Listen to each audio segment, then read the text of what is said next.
ओम नमः भगवते वासुदेवाय। निराशीर्चित्तात्मा त्यक्त सर्प परिग्रह शारीरं केवलं कर्म कुर्वन् न आप्नोति किल विषम्। ज्ञानी व्यक्ति मन और बुद्धि को संपूर्ण रूपे संयत करी कर्म करे। से तार अधिकार थिबा समस्त विषय वस्तु उपरू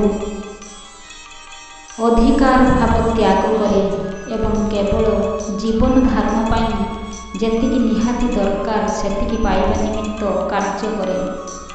एहिपरि कर्म करिबा द्वारा से पाप कर्मर प्रतिक्रिया रे भागी हुए नहीं। कृष्ण चेतनाशील व्यक्ति तार कर्मर भलमंद आशा करे नहीं। तार मन और बुद्धि संपूर्ण भाव संयत होइथांती। से एकथा जानी थाए जे से भगवानकर अंश विशेष अटे। तेणु से पूर्णर अंश रूपे कर्म करे। से पूर्णर अंश रूपे जेतेबेले कर्म करे सेतेबेले से मन इच्छा किछि करे नाही। जहा परमेश्वर आदेश करिथांती ताहा से करे एवं से ताहा भगवान हस्तरे निमित्त होई पारे। जेतेबेले आमर हाथ काम करे सेतेबेले से निज मन को किछि करे नाही। समुदाय शरीर जहा चाहे सही अनुଯାयी से कर्म करे। कृष्ण चेतनाशील व्यक्ति सर्वदा परमेश्वरंकर इच्छा अनुଯାयी कार्य करे।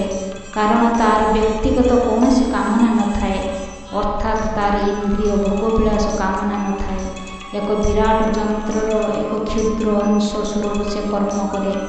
जंत्रर अंश को ठीक रखिबा पाई ताको बराबर तैल देबाक पड़े और सफा करने पड़े।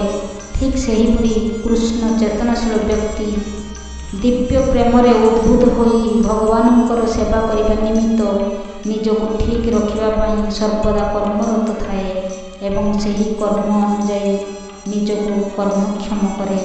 तेणु से तार समस्त प्रकार कर्मर प्रतिक्रिया मुक्त होता है। एक पशु परी तार मध्य शरीर उपरे मालिकाना न थाए। एक क्रूर मालिक बेले बेले तार अधीन थिबा प्राणी को बद्ध करे तथापि से प्राणी ताहार प्रतिवाद करे नाही। ताहार मध्य कौनसी स्वाधीनता न थाए।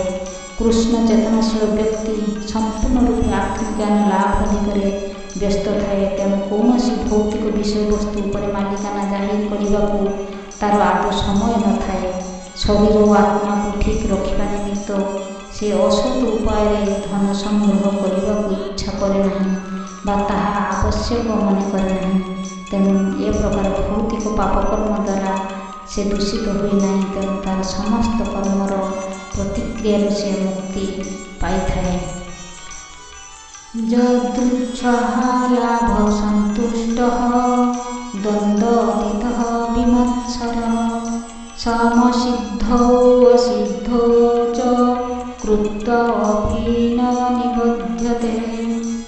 जहाँ मिलला सेथिरे जे संतुष्ट रहे, जे द्वंद्व भावर मुक्त एवं जे जय पराजय सिद्ध असिद्धि उभय परिस्थिति स्थिर भाव रहे एवं कहार प्रति उत्साहित हुए नहीं। से समस्त प्रकार कर्म करुथिले सुद्धा कौनसी भागी हुए नहीं। कृष्ण चेतनाशील व्यक्ति तार शरीर रक्षा पाई मध्य विशेष चेष्टा करे नहीं। जहाँ आपे आपे मिलगला से से संतुष्ट रहे। से कहार को किछि मागे नहीं किंबा धार करे नहीं। साधु उपाय तार शक्ति मुताबक से अर्जन करे एवं तार द्वारा से जहाँ पाए से संतुष्ट रहे। तेणु से तार जीवन यात्रा दिगरे स्वाधीन अटे। निजर कृष्ण सेवारे बाधा जन्माइला भली कार्य करने से अन्य को दिए नहीं। अवश्य भौतिक जगतर द्वंद्व भाव से विचलित न हो भगवान को सेवा निमित्त जहाँ दरकार ताहा से करे। शीत उष्ण सुख दुख आदि बहु ऊर्ध्वरे थाए। कारण कृष्णंकर संतोष विधान निमित्त जहाँ दरकार ताहा करने से पछाए नहीं। सेथिपाई सिद्धि असिद्धि जय पराजय उभय परिस्थिति से अविचलित थाए। व्यक्ति जेतेबेले दिव्य ज्ञान लाभ करे संपूर्ण रूपे दिव्य ज्ञान स्तर में अवस्थान करे ସେତେବେଳେ ସେ ଲକ୍ଷଣ ସବୁ ତା ନିକଟରେ ପରିପ୍ରକାଶ ପାଇଥାଏ। ହରେ କୃଷ୍ଣ।